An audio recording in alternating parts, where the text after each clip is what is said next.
બોમ્બથી ઉડાવવાની ધમકી મળતા અફરાતફરી, bomb squad અને ડોગ સ્ક્વોડ દ્વારા સર્ચ ઓપરેશન શરૂ. વડોદરાની જિલ્લા કલેક્ટર કચેરીને બોમ્બથી ઉડાવી દેવાની ગંભીર ધમકી આપતો એક ઈમેલ મળતા સમગ્ર વહીવટીતંત્રમાં દોડધામ મચી ગઈ હતી. અજ્ઞાત શખ્સ દ્વારા મોકલવામાં આવેલા ધમકીભર્યા સંદેશામાં બપોરે 1 વાગ્યા સુધીમાં કચેરી ખાલી કરી દેવાની કડક ચેતવણી આપવામાં આવી હતી. આ ઘટનાની જાણ થતાં જ સ્થાનિક પોલીસ સહિત ઉચ્ચ અધિકારીઓનો કાફલો ઘટના સ્થળે પહોંચી ગયો હતો અને સાવચેતીના ભાગરૂપે કચેરી પરિસરમાંથી નાગરિકો અને કર્મચારીઓનું સ્થળાંતર કરાવી સમગ્ર વિસ્તારને કોર્ડન કરી લેવામાં આવ્યો હતો.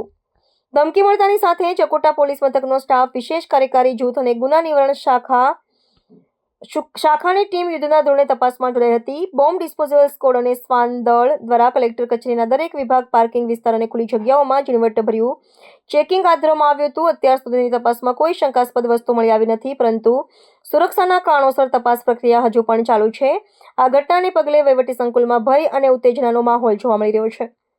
સુરક્ષા એજન્સીઓ હાલમાં આ ઈમેલના મૂળ સ્ત્રોત અને આઈપી એડ્રેસને ટ્રેસ કરવા માટે સાયબર સેલની મદદ લઈ રહી છે. પ્રાથમિક દ્રષ્ટિએ આ કોઈ શરારતી તત્વનું કૃત્ય હોવાની આશંકા સેવાઈ રહી છે. તેમ છતાં પોલીસ પ્રશાસન કોઈપણ પ્રકારની કચાશ રાખવા માંગતું નથી. કલેક્ટર કચેરીની આસપાસના સીસીટીવી ફૂટેજની પણ ચકાસણી કરવામાં આવી રહી છે. વહીવટીતંત્રે નાગરિકોને અફવાઓથી દૂર રહેવા અને શાંતિ જાળવવા અપીલ કરી છે. આ મામલે ટૂંક સમયમાં સત્તાવાર નિવેદન જારી કરવામાં આવે તેવી શક્યતા છે.